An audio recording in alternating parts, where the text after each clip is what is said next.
everyone, my name's Alan Gamble, and I've decided to have a mess around on YouTube this year talking about something that interests me, and probably only me, is the local box office for the Australian market. Typically what you see with a lot of online reporting, when it's referring and discussing the box office, it's referring to the US domestic markets and the international markets, which is great and interesting, and I watch a lot about that and I read a lot about that, but I always wanted something more focused and more targeted to, hey, what is my impact on the box office? I go and see a lot of movies, and I like to see which movies are making money based on the money that I'm spending. So without too much more faffing about, let's get into weekend one of the Aussie box office for 2025. So coming in and topping the charts is weekend 2 of Sonic the Hedgehog, holding fairly well at $4.1 million for a total of $15.7 million. Coming in at number 2, we have the new entry of Paddington in Peru for $2.9 million with a total of $4.7 million. In third spot, we have Mufasa the Lion King at $2.9 million for weekend 3, dropping 28%, which is a fairly good hold, to be honest. But it is the Christmas holidays and a lot of school kids are off, which probably explains most of this top 5, to be honest. Mufasa is currently sitting at $15.6 million. Nosferatu, a new entry, at $2.3 million for a total of $3.2. And Moana 2 at $2.3 million after 6 weeks of release with a drop of 24% hold. For a total currently of $43.1 million.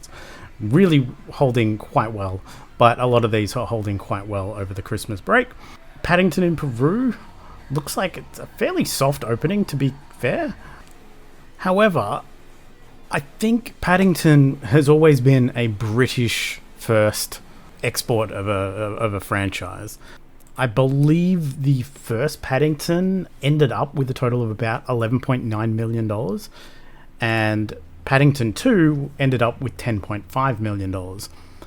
So, all in all, I think it's about in line. I think the others, I think it still opened softer than the last two, but we'll see how it legs out. It's only week 1. A story is never told by the end of week 1.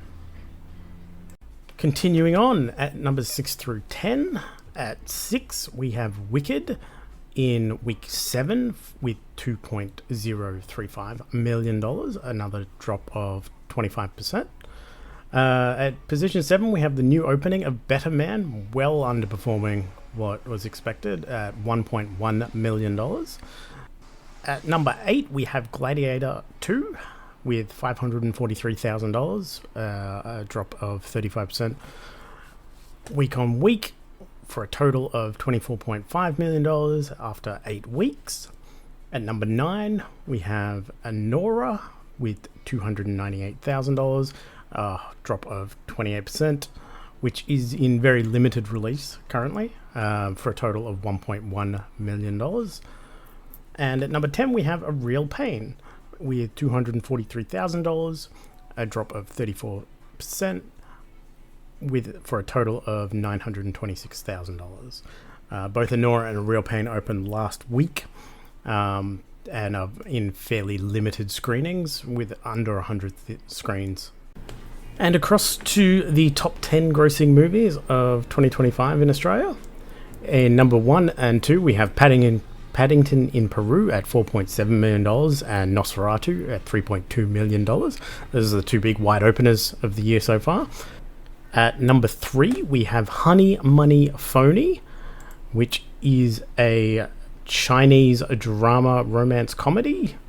At number 4, we have Rifle Club, which is an Indian action thriller directed by Ashik Abu.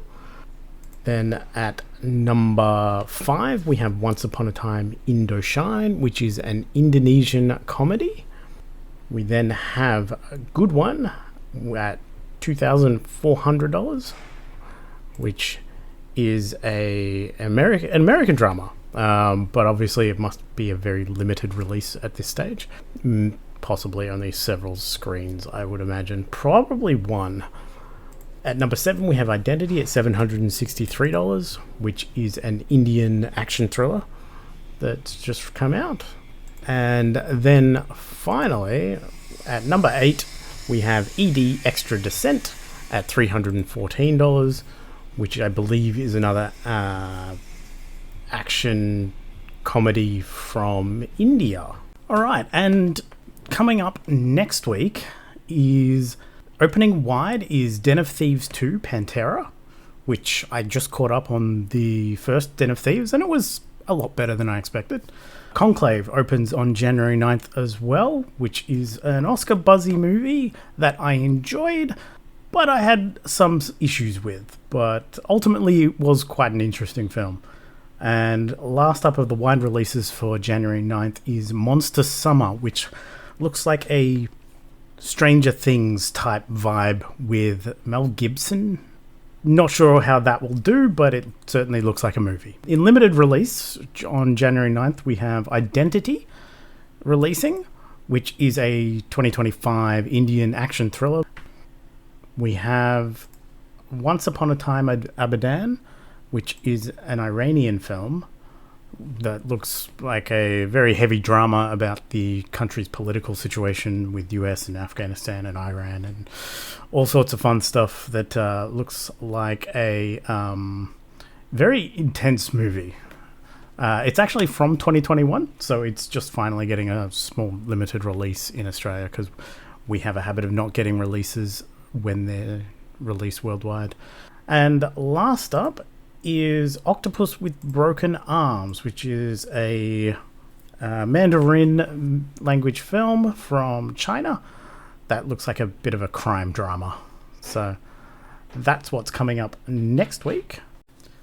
And finally, I'd like to just mention the weekly challenge for Cinechums this weekend, which is a movie challenge series that I've been doing for the last year, and I found it so useful and really fun as a way to burn through your backlist, burn through your watch list, catch-up lists or movies that you've been meaning to rewatch but never quite have the reason to put on such a movie.